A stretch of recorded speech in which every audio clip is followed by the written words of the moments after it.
Rasuah perolehan perubatan PAC pandang serius.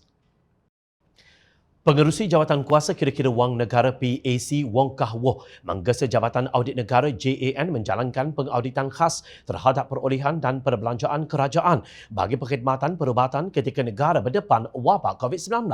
Menurut beliau, pengauditan khas itu harus disegerakan dengan dapatan dan hasil dibentangkan supaya PAC dapat mengenal pasti kewujudan unsur penyelewengan, pemborosan dan penyalahgunaan kuasa dalam perolehan perkhidmatan berkenaan.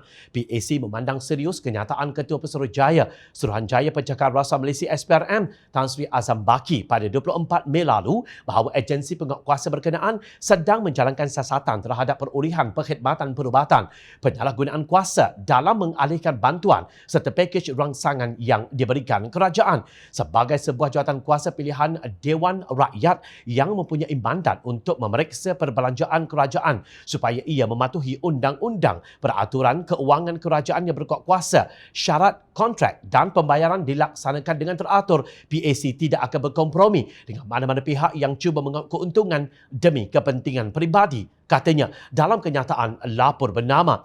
Kah Woh berkata dengan pengauditan khas yang dinyatakan di atas, PAC akan menggunakan punca kuasa di bawah Peraturan Mesyuarat 77/1/D dan Peraturan Mesyuarat 77/5, Peraturan Majlis Mesyuarat Dewan Rakyat serta Seksyen 3 Perkara 11/B Perkeliling Am Nombor 2 1982 untuk memanggil Kementerian Keuangan, SPRM serta kementerian atau agensi yang terbabit memberikan taklimat dan penjelasan. SPRM pada Selasa lalu mendedahkan bahawa pihaknya mengesan wujudnya rasuah dalam perolehan perkhidmatan perubatan, penyalahgunaan kuasa dalam mengalihkan bantuan-bantuan dan pakej rangsangan ketika pandemik COVID-19 melanda 2 tahun lalu.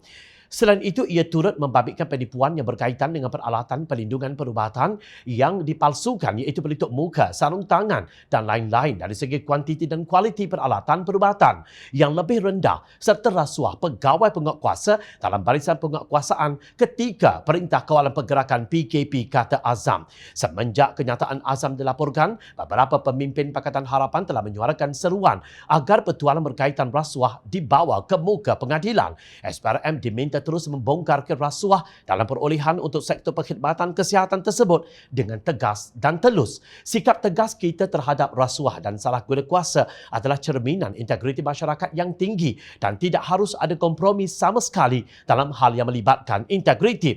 SPRM juga perlu terus membongkar dan bertindak ke atas pertualang perompak dana rakyat tatkala pandemik menyerang sejak 2 tahun lalu, kata pengerusi Pakatan Harapan Datuk Seri Anwar Ibrahim dalam ciapan di Twitter.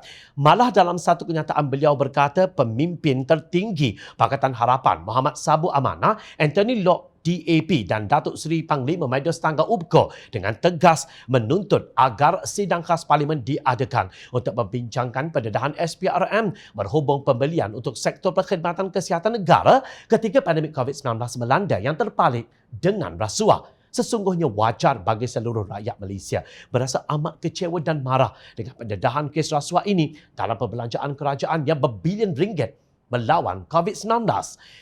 Pada persidangan Parlimen Disember 2020, Ahli Parlimen Barisan Nasional Pasir Salak, Datuk Seri Tajuddin Abdul Rahman bangkit bertanyakan soalan mengenai komisen hasil jual beli vaksin yang dianggarkan berjumlah RM500 juta.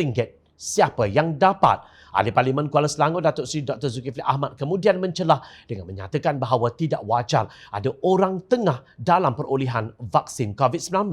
Pada 24 Februari 2022, Khairi Jamaluddin yang ketika itu Menteri Sains Teknologi dan Inovasi menjelaskan perolehan vaksin adalah mutlak antara syarikat pengeluar dan kerajaan persekutuan tanpa membabitkan mana-mana pihak swasta dengan amalan sama diguna pakai di negara lain.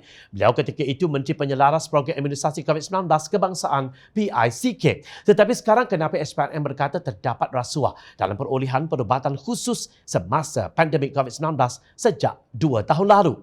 Jika pendedahan SPRM itu benar, maka jelas nilai integriti dalam kalangan ahli masyarakat yang memiliki sedikit kuasa amat mengecewakan kerana sanggup mengambil kesempatan daripada malapetaka yang menyebabkan kematian dan kesedihan kepada keluarga selain ancaman terhadap ekonomi negara. Malangnya tiada kedengaran suara yang tegas daripada pihak Jabatan Perdana Menteri Hal Ehwal Agama berhubung rasuah terhadap perolehan dan perbelanjaan kerajaan bagi perkhidmatan perubatan ketika wabak COVID-19 ini. Jauh bezanya dengan suara lantang gerombolan pejuang Melayu Islam berhubung tabik urus tabung haji semasa era Pakatan Harapan walaupun tiada siasatan oleh SPRM pun. PAC yang dipimpin oleh Ahli Parlimen Pakatan Harapan daripada DAP memandang serius rasuah perolehan perubatan. Mengapa kalian semua mendiam? Ingat, rakyat sentiasa memerhati.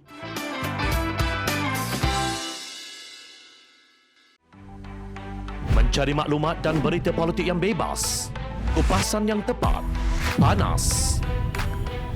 Dapatkannya secara eksklusif hanya di Jom Channel.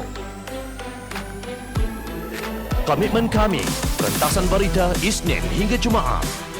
Berbicara dan isu semasa, kami garapkan secara langsung. Panel-panel berkaliber dan profesional. Interaktif, pandangan anda kami raikan. Jangan lupa bersama kami di setiap hujung minggu dalam edisi khas mingguan. Jom Channel, moving forward, sharing a new experience.